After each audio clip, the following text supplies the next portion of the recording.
നിയമസഭാ തെരഞ്ഞെടുപ്പിൽ കേരളം നാളെ വിധിയെഴുതുമ്പോൾ വോട്ട് രേഖപ്പെടുത്താനാകാതെ വലിയൊരു വിഭാഗം പ്രവാസികൾ. പശ്ചിമേഷ്യൻ സംഘർഷങ്ങളെ തുടർന്നുള്ള അനിശ്ചിതാവസ്ഥയും അമിതമായ വിമാന ടിക്കറ്റ് നിരക്കുമാണ് പ്രവാസികൾക്ക് മുന്നിലെ പ്രതിസന്ധി. ഭീമമായ തുക നൽകാൻ കഴിയാത്തതിനാൽ വിവിധ പ്രവാസി സംഘടനകളുടെ നേതൃത്വത്തിലുള്ള ചാർട്ടേഡ് വിമാനങ്ങളും ഇത്തവണ ഒഴിവാക്കി. എന്നാൽ വലിയ തുക നൽകിയും വോട്ട് ചെയ്യാൻ നാട്ടിലേക്ക് എത്തുന്നവരും നിരവധിയാണ്. കേരളത്തിലെ എല്ലാ തെരഞ്ഞെടുപ്പ് വേളകളിലും വോട്ട് ചെയ്യുന്നതിനു വേണ്ടി മാത്രം നാട്ടിലേക്ക് പോകുന്നവരായിരുന്നു വലിയൊരു വിഭാഗം പ്രവാസികൾ. എന്നാൽ അത്തരക്കാരിൽ പലരും ഇത്തവണ സമ്മതിദാനാവകാശം വിനിയോഗിക്കാൻ നാട്ടിലെത്തില്ല.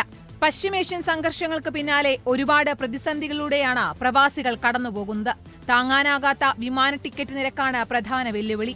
ഭീമമായ നിരക്ക് വർധനവിന്റെ പശ്ചാത്തലത്തിൽ KMCC-യും ഇൻകാസും അടക്കമുള്ള വിവിധ പ്രവാസി സംഘടനകളുടെ നേതൃത്വത്തിലുള്ള ചാർട്ടേഡ് വിമാനങ്ങളും ഇത്തവണ ഒഴിവാക്കി. എന്നാൽ നിർണായകമായ വിധിയെഴുത്തിൽ പങ്കാളികളാകുന്നതിനായി ഉയർന്ന തുക നൽകി നാട്ടിലേക്കെത്തുന്നവരും നിരവധിയാണ്. വിവിധ രാഷ്ട്രീയ പാർട്ടികളുടെ പ്രവാസി ഘടകങ്ങളിലെ നേതാക്കളും പ്രവർത്തകരും അവസാന നിമിഷവും നാടണയുകയാണ്. പ്രചാരണ രംഗത്ത് സജീവമാകാൻ ചിലർ ആഴ്ചകൾക്ക് മുൻപ് തന്നെ കേരളത്തിലെത്തിയിരുന്നു.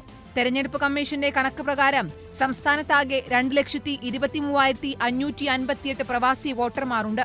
16,002 പ്രവാസി വോട്ടർമാരാണ് കുറ്റ്യാടി മണ്ഡലത്തിൽ മാത്രമുള്ളത്. നാദാപുരത്തെ പ്രവാസികളുടെ എണ്ണം 12,424 ആണ്. തിരൂരിൽ 8,061, കല്യാശ്ശേരി 8,097, കൂത്തുപറമ്പ് 6,839 എന്നിങ്ങനെയാണ് മറ്റ് കണക്കുകൾ. 1000-ലധികം പ്രവാസി വോട്ടുള്ള 47 മണ്ഡലങ്ങളുണ്ട്.